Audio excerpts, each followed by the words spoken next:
देहरादून में रहने वाली देश की पहली दिव्यांग निशानेबाज दिलराज कौर पारिवारिक संकट की वजह से मुश्किल हालात में हैं।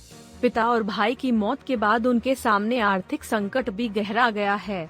मजबूरी में वो अपनी मां के साथ छोटा मोटा सामान बेच रही हैं, जिससे कि उनके घर का खर्च चल सके। दिलराज कौर ने पैरालंपिक शूटिंग में अंतर्राष्ट्रीय स्तर पर 1 रजत और राष्ट्रीय स्तर पर 24 स्वर्ण समेत कई पदक अपने नाम किए हैं।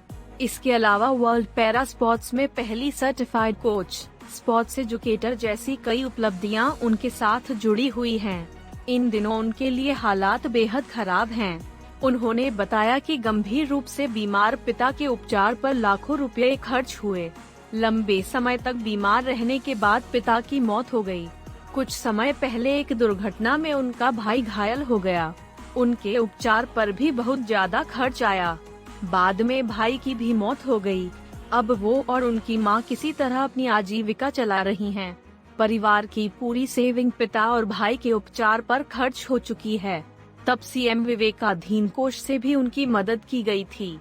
साथ ही कई लोगों ने भी मदद की। उपचार से उन पर कर्ज हो गया है, जिसे वो चुकाने का प्रयास कर रही है। उन्होंने कहा कि सरकार को उनकी उपलब्धियों को देखते हुए सरकारी नौकरी देनी चाहिए, ताकि उन्हें परिवार चलाने के लिए परेशान न होना पड़े।